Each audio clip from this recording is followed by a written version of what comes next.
최근 중국 부동산 개발 업체의 연쇄도산 우려가 확산되고 있다는 소식입니다. 현재 중국에선 헝다그룹발 후폭풍이 확산되는 가운데 실제 파산하는 기업들이 속출하면서 공포가 현실화하는 양상으로 흘러가고 있습니다. 6일 블룸버그 통신에 따르면 중국 부동산 개발 업체 양광백이 전날 원금 1억 7천만 달러와 이자 890만 달러 등 총 1억 7,890만 달러의 만기를 상환하지 못했다고 공시했습니다. 양광백은 거시경제 환경과 부동산 업종을 포함한 여러 요인의 부정적 영향이 유동성 문제를 초래했다고 설명했습니다. 양광백의 디폴트가 공식화되면 자산을 강제 환수하려는 채권인의 신청으로 법정 파산 절차가 시작하게 됩니다. 지난 8월 이 회사는 올해 만기 채권의 원금과 이자를 갚을 능력이 없다고 밝힌 후 이날 실제로 디폴트를 낸 것인데요.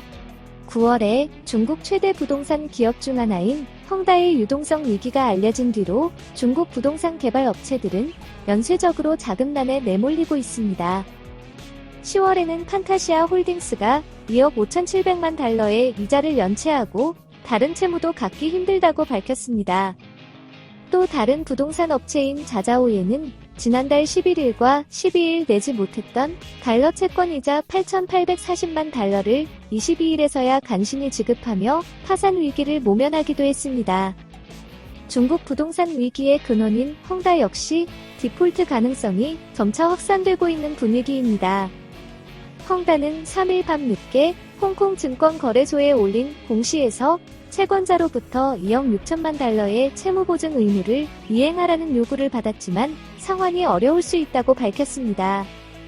이날도 8,250만 달러 규모의 채권이자 만기가 돌아와 상환 여부에 촉각이 곤두섰는데 홍콩 증시에서 헝다그룹 주가는 디폴트 우려로 16.44% 급락했습니다.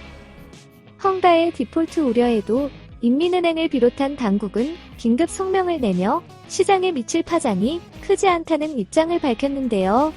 시장의 불안감 확산을 차단하기 위한 발언이지만 계속된 부동산 디폴트 확산의 후폭풍은 중국 경제에 큰 부담이 될 것으로 보입니다.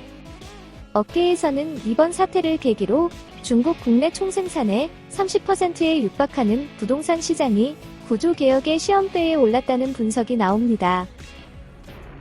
지금까지 시청해주셔서 감사합니다. 구독하기, 좋아요 많이 눌러주시고요. 댓글도 많이 남겨주시면 감사하겠습니다.